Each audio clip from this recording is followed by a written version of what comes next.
శంభూక వధ అనే టాపిక్ గురించి దాని గురించి చాలా ఎక్కువగా మాట్లాడుతుంటారు. ఇది వాస్తవంగా జరిగింది అని కొంతమంది అంటారు, జరగలేదు అని చెప్పేసి ఇంకొంతమంది అంటారు. మీ వర్షన్. ఇప్పుడు శంభూక వధ అన్నది మనకు ఉత్తరాఖండ్లో వస్తుంది. సీతమ్మని పరిత్యాగం చేయడం కూడా ఉత్తరాఖండ్లో వస్తుంది. చాలామంది ఉత్తరాఖండ ప్రక్షిప్తం అని అంటారు, అంటే అడిషన్ అని అంటారు తర్వాత.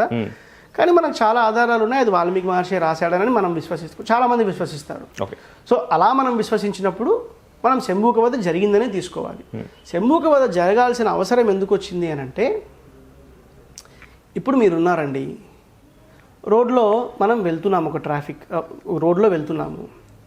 రోడ్లో వెళ్తున్నప్పుడు లెఫ్ట్ సైడ్ మనం ట్రావెల్ చేయాలన్నది ఒక రూల్. ఒకడు బైక్లో స్పీడ్గా రైట్ సైడ్ వస్తున్నాడు. ఇప్పుడు వాడిని పోలీస్ ఆపాలా లేదా?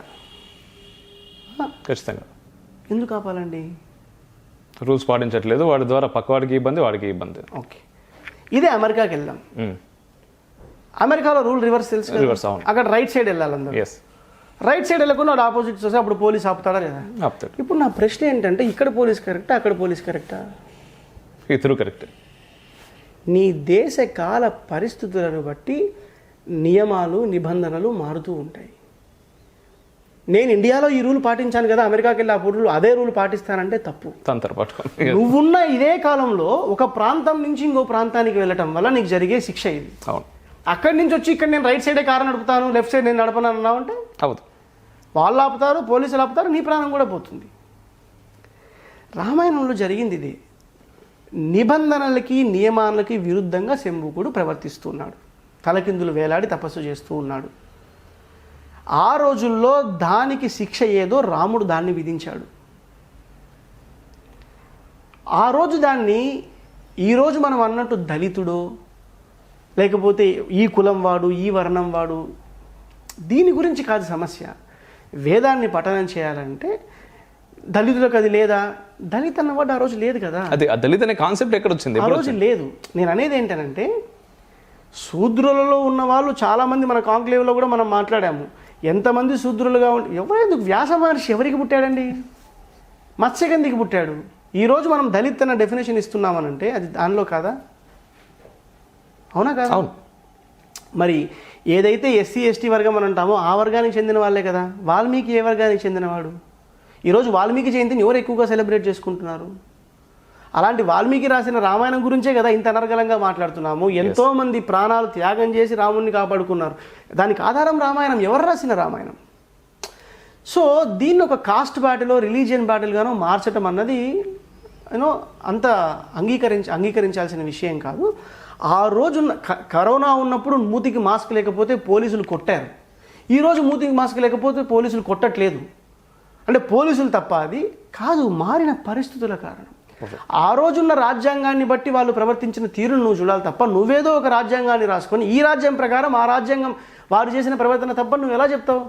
అదేవిధంగా రాముడు ఆ రోజున్న వాళ్ళ రాజ్యాంగం ప్రకారం మనం చేసే పనులని చూశాడనంటే మనం ఒక్క పనిలోనే తప్పించుకోగలుగుతాం ఆయన దగ్గర నుంచి? ఆ రోజున్న రాజ్యాంగం ప్రకారం మనల్ని చూశాడంటే మనకు అన్ని కఠిన శిక్షలే కదా పడాల్సింది. ఆ రోజు రాజ్యాంగం అది, దానికి తగినట్టు రాముడు అక్కడ ప్రవర్తించాడు. ఈ రోజు రాజ్యాంగం ఇది, దీనికి తగ్గట్టు మనం ప్రవర్తిస్తున్నాం. నీ విచక్షణ, నీ యొక్క విఘ్నత ఎక్కడుంటుంది అని అంటే, ఆ రోజుల పరిస్థితిలో అది జరిగింది, ఈ రోజు నేను దాన్ని ఎలా సమన్వయపరుచుకోగలను? ఇది నువ్వు ఆలోచించాలి. రాముడు బాణం వేసి రావణాసురుని చంపాడు కాబట్టి నేను కూడా బాణాలతో వెళ్ళి యుద్ధం చేస్తాను నా బార్డర్లో సైనికులతో అంటే కుదరదు. అది ఈరోజు నువ్వు బుల్లెట్స్ ఉపయోగించాలి. మారుతున్న పరిస్థితులతో నువ్వు మారాలి అంతే తప్ప మాట్లాడేటప్పుడేమో నువ్వు ప్రోగ్రెసివ్గా ఉండాలి, మనం పురోగతి వైపు వెళ్ళాలి అని మాట్లాడుతూ, ఇలాంటి పనులు చేయాలని 10 మందికి సలహా ఇస్తూ, నువ్వేమో ఎక్కడో జరిగిన దాన్ని ఈరోజు రూల్స్ అప్లై చేసి రెట్రోస్పెక్టివ్గా ఎలా అప్లై చేస్తావు? నీకు ఈరోజు నేను బ్యాంకులో డబ్బులు వేయాలనంటే వడ్డీ వాడు ఎప్పటి నుంచి ఇస్తాడు? ఈ రోజు నీకు వేసిన రోజు నుంచి ఇస్తాడు తప్ప, నీ బ్యాంక్ ఓపెన్ చేసిన రోజు నుంచి, లేకపోతే నా బ్యాంక్ అకౌంట్ ఓపెన్ చేసిన రోజు నుంచి నాకు వడ్డీ ఈ రోజు వేసిన దానికంటే ఇస్తాడా? ఏం లాజిక్ ఇది? మాటలేమో ప్రోగ్రెసివ్, చేతలేమో రెగ్రెసివా? అదంతా హర్షించదగిన విషయం కాదు. శంభూక వధను ఉపయోగించుకుని రాముడి క్యారెక్టర్ని ఎందుకు అలా తక్కువ చేసే ప్రయత్నం చేస్తున్నారనంటే, ఒకటి వాళ్ళు సరిగ్గా చదవలేదు, 2 చదివినా అర్థం చేసుకోలేదు, 3 వాళ్ళని గైడ్ చేసిన వారు ఆ ధోరణిలో ఉన్నారు. ఎలాంటి ధోరణి అంటే, ఆ ధోరణిలో ఉంటేనే వాళ్ళ పబ్బం గడుగుతుంది. అలాంటి వాళ్ళ చేత గైడ్ చేయబడుతున్నారు. ఇలాంటి వాళ్ళు ఇలా చెప్తున్నప్పుడు మనం దాన్ని ఖండించి తీరాలి.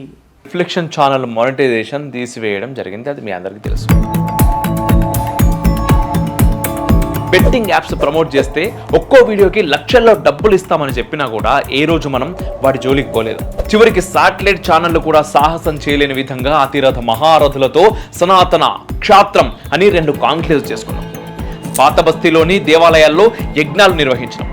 ఫోన్లు చేసి చంపుతాము అని బెదిరించిన వాళ్ళు ఉన్నారు. ఇప్పుడు మీ అవసరం మాకు ఎంతో ఉంది.